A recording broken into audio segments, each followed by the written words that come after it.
Propósito de este tema, bueno, del Zika, dengue y chikungunya, de su vector transmisor, que es el Aedes aegypti, ya habíamos conocido algunas características bien importantes, pero el doctor nos decía fuera de cámara que es también relevante que usted como televidente, que todos sepamos que no necesariamente al momento de ser picados por una hembra, que ya dijimos también que son las hembras las que buscan picar o posarse sobre la piel del ser humano, puede haber un riesgo de infección. Tiene que haber un proceso interesante que usted nos los comentaba fuera de cámara, doctor, pero que es importante que la gente lo sepa. Correcto. Si quiere, para poder explicar esto, vamos a considerar a los mosquitos adultos en una primer condición, que es, digamos, cuando recién se producen. Estos tienen un proceso de desarrollo que se conoce como metamorfosis holometábola.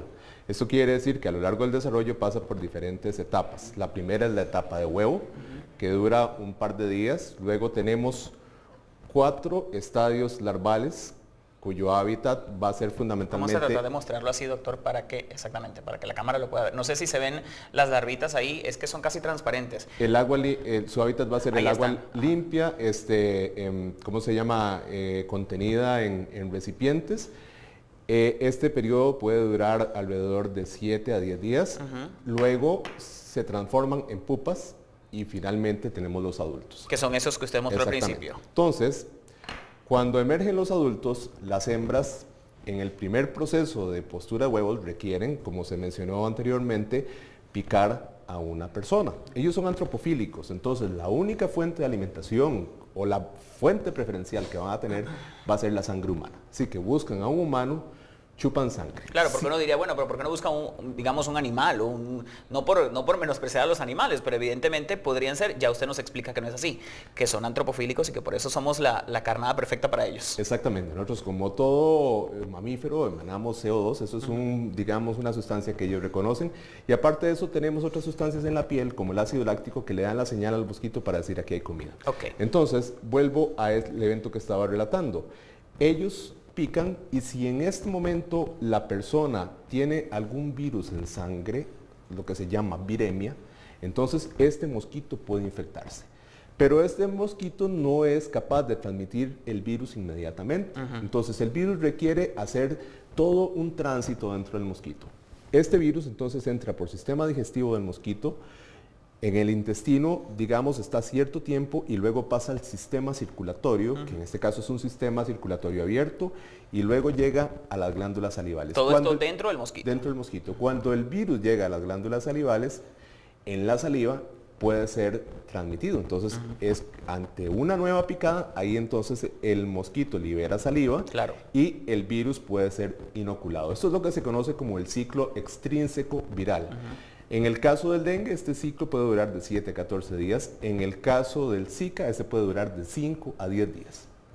A partir de ahí, y durante toda la vida, cada vez que el mosquito tenga la necesidad de chupar sangre para hacer la maduración de sus huevos, que son periodos que duran aproximadamente 3 días, en esos eventos puede darse una posible transmisión del virus a otra persona. Ahora, doctor, hay mitos... uno ve los medios en muchos países y surgen distintas informaciones. Por ejemplo, gente que está rodeada de 5 personas en una familia, por ejemplo, que tienen, valga la redundancia, Zika. Entonces esa persona va a ser infectada con el virus. ¿Eso es cierto? ¿No es cierto? ¿Tiene que haber zancudos o mosquitos, como se les llame, en esa casa para que esa persona esté en riesgo de que pueda contraer el virus? Porque no es ni por saliva, ni porque tomó agua en el mismo vaso, ni por contacto cutáneo, es decir, piel con piel. ¿Eso es cierto? ¿Eso es un mito? Hay gente que habla que sí, hay gente que dice no voy a un país porque ahí hay Zika y se me puede contagiar. Eso es importante que la gente lo aclare también. Sí, estas son enfermedades de transmisión vectorial.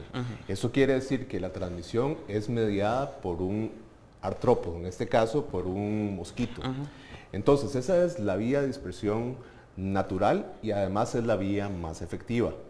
Este virus, el Zika concretamente, también se ha detectado en fluidos corporales, como por ejemplo saliva, orina o semen. Okay. Entonces, de ahí viene el tema sexual que recientemente salió. Sexual es probable. En realidad, el primer evento de transmisión sexual descrito para Zika procede del año 2008, en un artículo que fue publicado en el 2011, en el cual un investigador del Centro de Control de las Enfermedades de Atlanta estaba haciendo un trabajo en Senegal, contrajo Zika y y luego transfirió la enfermedad a su esposa en un ambiente donde no había mosquitos. Claro. Entonces ese fue en realidad el primer evento de transmisión sexual relacionado con Zika. Pero eso es porque todavía hay restos, digamos, aunque la persona esté ya curada del virus o por lo menos ya no tenga manifestaciones de la enfermedad, tiene todavía en su torrente sanguíneo o en los fluidos corporales de una u otra forma presencia de este virus que puedan ser transmitidos a través de vía, por ejemplo, como sexual. Es correcto. Tiene que existir la presencia de partículas virales que estén viables. Claro. De lo contrario, entonces sencillamente no se podría. Ahora, lo que sí es cierto es que el periodo de viremia, que es este periodo en el cual el virus está en sangre y que es clave para que los mosquitos se infecten, es un periodo relativamente corto. Si un mosquito pica a una persona, ¿al día siguiente le da Zika? No, ¿o sí? Esa es una pregunta que también se hace la gente en la calle, por lo cual todo el mundo está nervioso, tenso, busca matar cualquier tipo de mosquito o de animalito que vuele, digamos, en las casas, tenga o no tenga Zika, porque esta coyuntura global, sobre todo que afecta más a las Américas por ahora, aunque en Europa ya estábamos leyendo que, por ejemplo, en España hay algunos casos, o sea, que la situación continúa expandiéndose mientras los organismos están tratando de contenerla. Pero realmente, si a mí me pica, por ejemplo, un mosquito, yo sigo con el tema del zancudo, un mosquito, mañana puedo manifestar la enfermedad o hay un periodo de incubación o un solo mosquito puede infectar a una persona. O sea, una cosa tan pequeñita puede realmente drenar todo lo que es, o vulnerar, mejor dicho, el sistema inmunológico de un ser humano. Vamos a tratar de responder por partes. En primera instancia, existe un periodo de incubación y este periodo de incubación es relativamente corto, o sea, son 2 o 3 días y a partir de ahí podría ocurrir algún cuadro clínico, que ya los medios pues lo han difundido, digamos, de una manera muy clara. Entonces este paciente puede sufrir fiebre, puede tener cefalea, manifestaciones cutáneas, conjuntivitis no purulenta y problemas artrálgicos, sobre todo en falanges. Entonces esto puede ocurrir, pero también tenemos que considerar que solamente 1 de cada 4 pacientes que tengan una infección efectiva van a hacer algún tipo de cuadro clínico. O sea que hay también pacientes asintomáticos. Entonces hay pacientes asintomáticos. La otra pregunta que me hacías acerca de si un solo mosquito podría ser el transmisor, por supuesto que sí. Y en uno o varias personas. O sea, ese mosquito puede picar a 1, 2 o 3 y los puede contagiar porque, como usted decía, ya está en sus glándulas salivales el virus. Exacto. Una de las características que tiene Aedes aegypti es que es un mosquito relativamente tímido. Entonces, si durante el proceso de alimentación hay algún movimiento de la persona, es posible que él se desprenda y lo vuelva a intentar. En cada uno de esos intentos se verifica un evento en el cual la transmisión es posible. Y esto lo puede hacer en la misma persona o en otra persona. Doctor, tenemos que ir cerrando, pero quería preguntarle, ¿están actuando los gobiernos bien? La OMS, la Organización Mundial de la Salud, ha actuado oportunamente.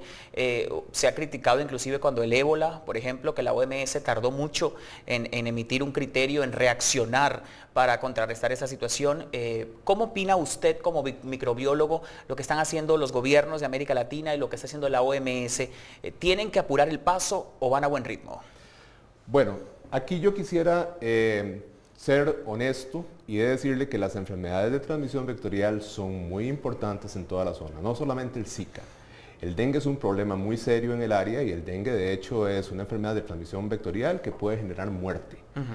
En estos momentos el Zika es una enfermedad que en primera instancia se ve como una enfermedad febril leve y el gran boom que en este momento vivimos es la relación que se establece con lo que son manifestaciones neurológicas, Guillain-Barré, y ¿cómo se llama? Y microcefalia. Sin embargo, he de decirte que de momento no existe información científica que demuestre esta causalidad. Es una asociación epidemiológica. Entonces, falta todavía investigar un poco más a ver si esto es cierto. Existe entonces un riesgo y de ahí, digamos, la reacción. Pero he de decirle, como le decía, en el caso del dengue, la chikungunya, que son enfermedades que pueden producir la muerte, son muy incapacitantes, en que se tiene que pensar muy seriamente en lo que es el control vectorial. Sí he de decirles que los gobiernos tienen que mejorar las herramientas que se tienen para lo que es la vigilancia entomológica. Esto es crucial, se tiene que hacer un poco de investigación al respecto y se tiene que invertir recursos. Por otro lado, el control vectorial tiene que hacerse de una manera tecnificada, sobre todo cuando se habla de control adulticida. El control adulticida es el que se hace cuando se tiene ya una situación de epidemia y se fumiga. Claro. Pero muchas veces estas fumigaciones se hacen de forma empírica, sin verificar si realmente el agente está en la concentración adecuada o es efectivo para matar las poblaciones de adultos. Muy interesante esto, doctor, sobre todo porque la gente se calma, se tranquiliza cuando ve que una jornada de fumigación se hace en su localidad, pero esto no necesariamente es la solución al problema. Todo lo contrario, si se está aplicando un insecticida en concentraciones subletales, más bien lo que se está generando es una situación de resistencia por parte de los mosquitos. Entonces, cuando realmente haya que aplicarlos, este tratamiento ya no va a ser efectivo. Hay que tener cuidado con eso. Muchas gracias, doctor, por su tiempo. Ha sido una extraordinaria clase de microbiología la que hemos tenido esta tarde aquí en CD24. Éxitos y buenas tardes para usted. Muchas gracias y muchas gracias a los televidentes que nos acompañan. Gracias. Despedimos al microbiólogo de la Universidad de Costa Rica, el doctor Olger Calderón, quien, como les digo, nos dio una clase magistral acerca de no solo las enfermedades, que es de lo que mucho se habla, sino del agente transmisor, del vector, el Aedes aegypti. Esperamos que haya sido de su utilidad. Vamos a tener una pausa, es muy breve y ya regresamos con más del noticiero.